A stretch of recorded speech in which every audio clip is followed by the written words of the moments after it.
Салам радиосунда жаңылыктар.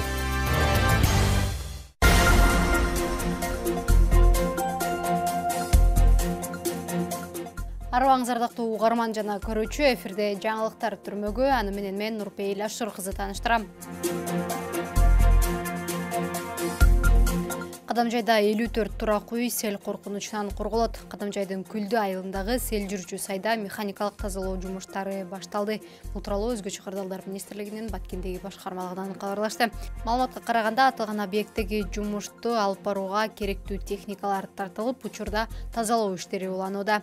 Иш мерчеминде бекитилген жумуш көлөмү аткарылып бүтсө, Күлдү айылындагы 54 турак үй жана 600 метр ички чарбалык жол сел кооптуулугунан корголот.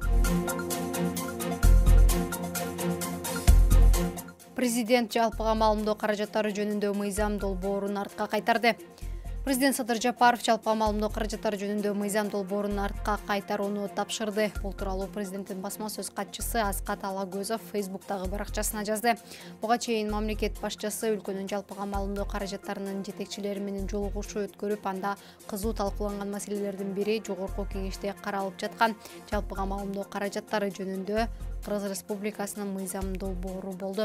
Жолугушуунун жыйынтыгында президент Садыр Жапаров жалпыга маалымдоо каражаттарынын өкүлдөрүнүн маалыматын угуп жана аталган мыйзам долбоору боюнча алардан түшкөн сунуштарды эске алуу менен бул мыйзам долбоорун толуктап иштеп чыгууну тапшырды деп жазылат Алагөзовдун маалыматында.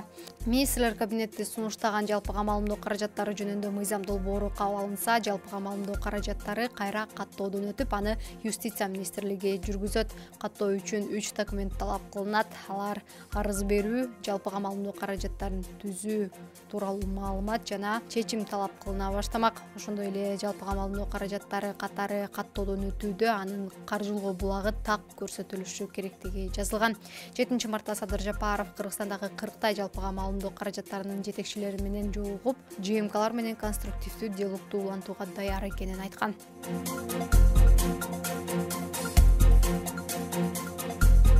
Милиция кароосуз калгандар иш-чарасын өткөрөт. Бул тууралуу Баткен облустук ички иштер башкармалыгынын басма сөз катчысы Дамира Юсупова Салам медиага билдирди.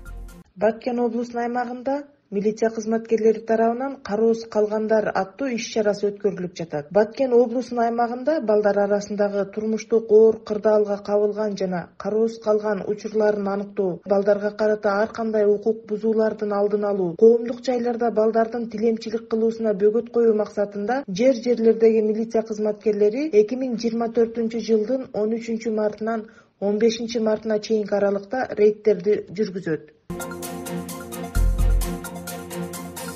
Күндүн маанилүү делген жаңылыктары мына ушулар болду. Кайрадан эфир аркылуу амандашканча саламыңыз түз болсун.